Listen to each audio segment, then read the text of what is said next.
Welcome to the Watchmaker's Pulse week negative 35 update.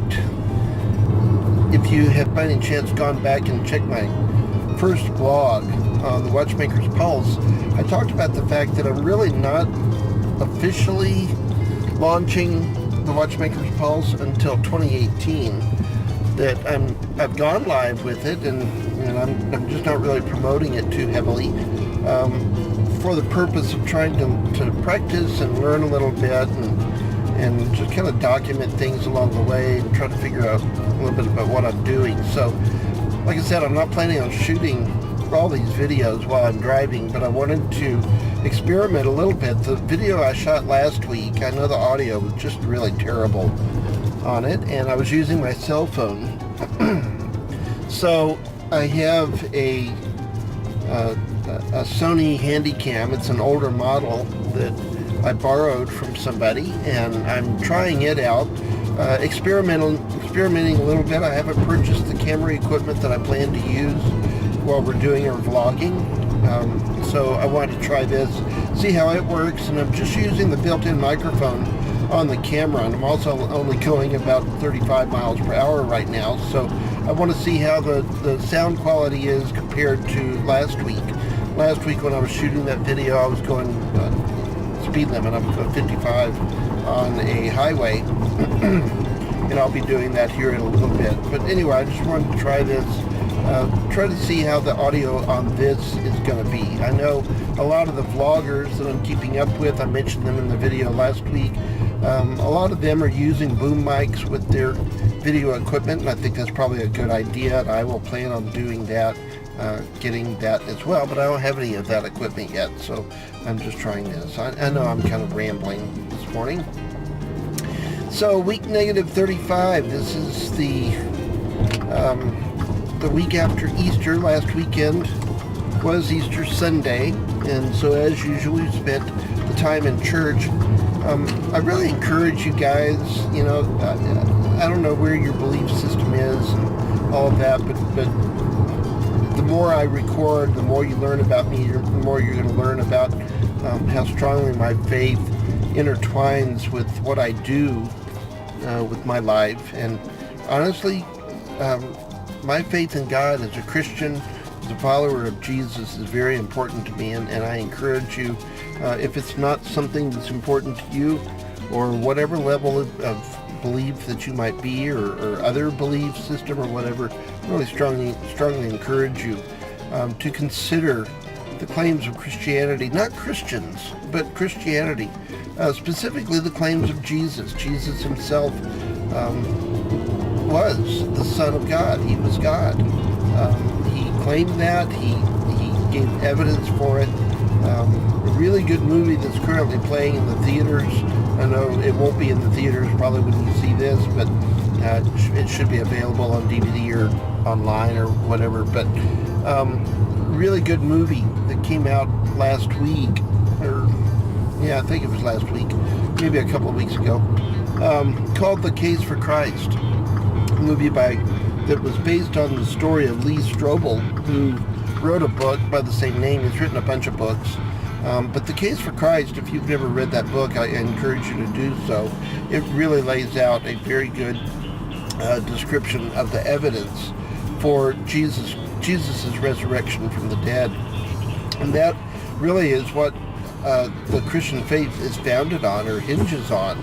The fact that if Jesus didn't rise from the dead, the Apostle Paul tells us in 1 Corinthians 15, chapter 15, that really we are to be pitied above all if Jesus did not raise from the dead, because if that's not true, then all of Christianity falls. It is false. It's not true if Jesus did not rise from the dead. But evidence, he did. There is no question about that. And Lee Strobel's book does a really good job of outlining the evidence. Lee's story is he went from atheist, he was an ardent atheist, and basically, the long story short, his wife became a Christian, and he was very frustrated and upset about that. He didn't want her to be brainwashed by Christians, and so he set out to disprove Christianity and to prove that this whole idea of resurrection, because he knew, he got advice from somebody that said that if you can cast significant doubt or disprove, if you will, the resurrection, then that is the nail in the coffin for Christianity. I've spent my entire career as a journalist uncovering the truth until the day my wife presented me with the biggest story of my life. I'm not gonna lose my wife and my kids to something that I can't even reason with. And what happened next changed me forever. How can we even talk about historical evidence for the resurrection? The Gospels are filled with contradictions. The empty tomb is based on evidence. And isn't evidence your trade? We all bet our lives on something. The question is, what's it going to be? As much as I would like to help out a fellow skeptic, what you're proposing is impossible. Could Jesus survive being spiked to the cross? There is no evidence of anyone ever surviving a full Roman crucifixion. Just because I write something down and I bury it in the dirt, that doesn't make it true. What I felt was something more real than anything I've ever felt in my life. I'm praying for you. Do you really want to know the truth, or is your mind already made up? Stop blaming me and the church and God and do your job.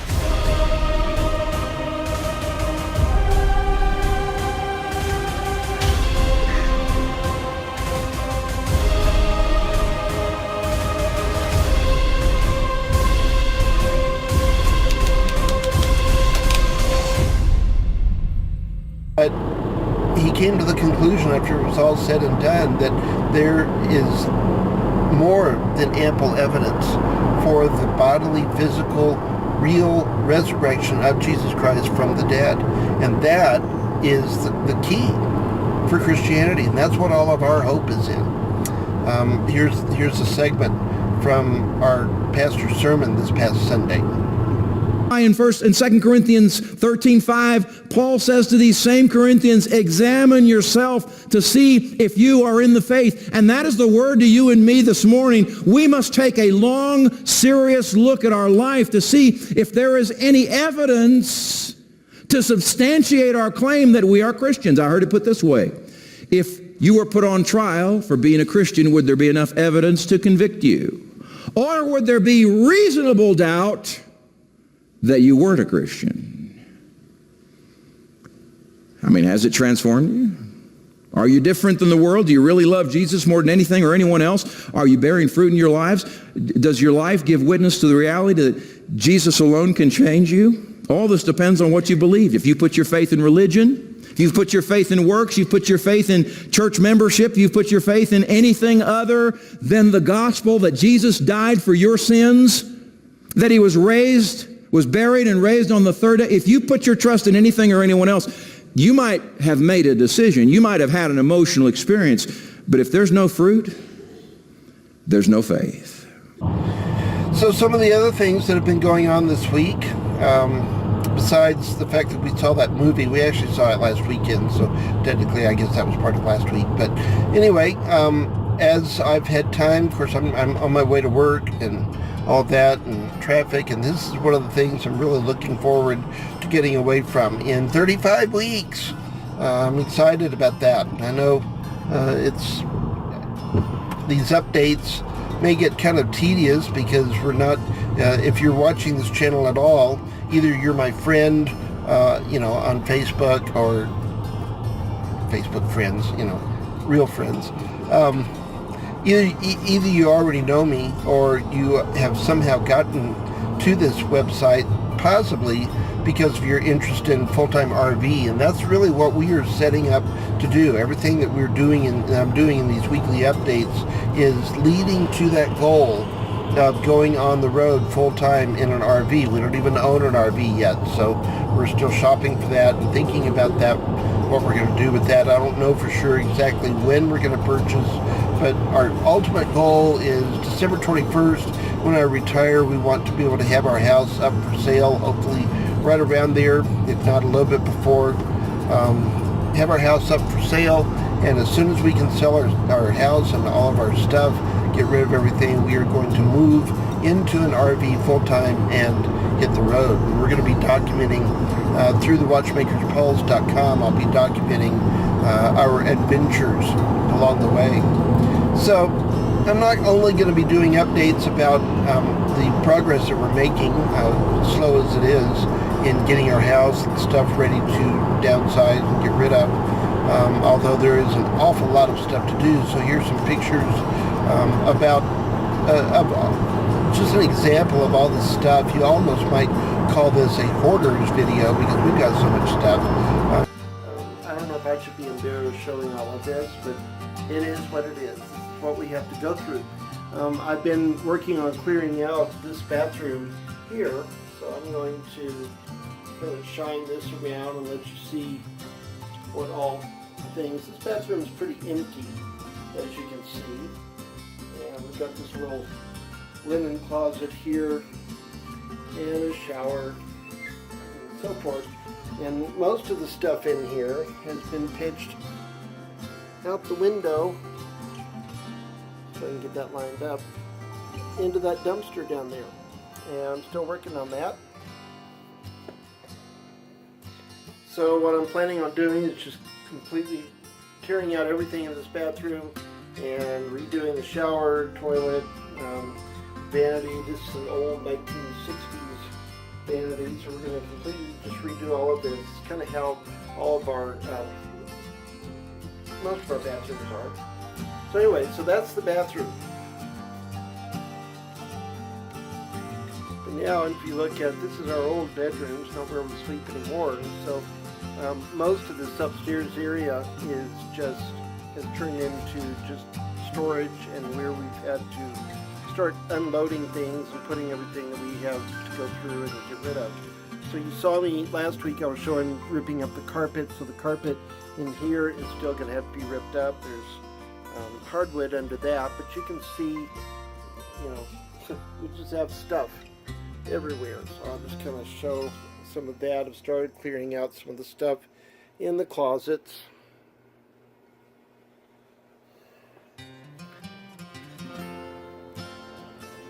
Come over here, and here's another bedroom that just has a bunch of stuff. Again, not only our stuff, but from 2 sets of parents and some adult children stuff still left here, and some of it's ours too. So that's what this area looks like. And we have a downstairs area down here. Again, just has a lot of storage stuff in it. And then here into the glorious garage. And that's not even to mention crawl spaces. We have 2 of them because we have an addition to our house. So our house, when we built onto it, we were actually living in the newer part of the house. We built on an addition that we added on about 6 years ago. Whenever my mother, after my dad died, my mother moved in with us, and so that was her area. And so it was an 800 square foot addition that we built that has become our master suite. So that's really where Darlene and I are. That's where we spend most of our time. Has a bedroom, has a living area, nice finished bathroom, a walk-in closet, laundry room, and all that. So it's really almost a little mini apartment, and so we haven't really been using the rest of our house. It's just become a catch-all place. And so that's what I'm doing now, is I'm going through the older part of the house and starting the projects of cleaning out and updating. This week I've been working on gutting one of our upstairs bathrooms. Remember the video last week I talked about, I showed you about how I was ripping up carpet in one of our bedrooms. We have hardwood floors to expose and all of that. Well, this week I focused on one of our bathrooms. We are going to completely remodel our bathrooms and our kitchen, and so I just picked one to start with. So I've gutted it. At least I'm in the process. I'm not done yet. So I'm trying to figure out how to get that out of here. I've got cold and hot water loose, and I've got the drain loose. I've got all that taken off, so I'm trying to figure out, and I got all the screws taken off around the perimeter, I think, all the ones that I could find. I'm trying to figure out how to get the sink up out of this vanity, because ultimately the vanity needs to go also. So,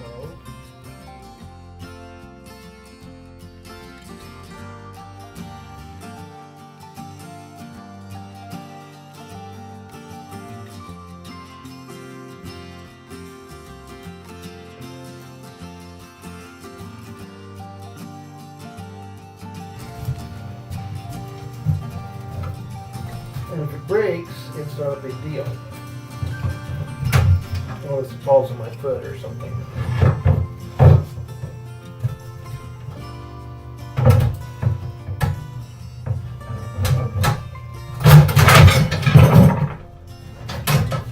Like that. So this is what's left. I've got it out away from the wall and I'm starting to take it apart. I'm not a big one for sledgehammers. I'm kind of doing it piece by piece. But the vanity is out of here. I'm going to get the towel holders off the wall. We're going to take the toilet out. I'm going to rip out all the shower. And then we'll start working on, and rip up the floor too. So I still have some work to do, but this is the first bathroom that we are going to remodel.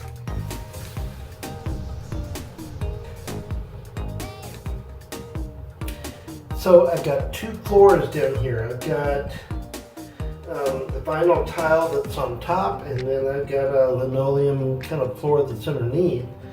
And they both have to come up, and they're both really stuck.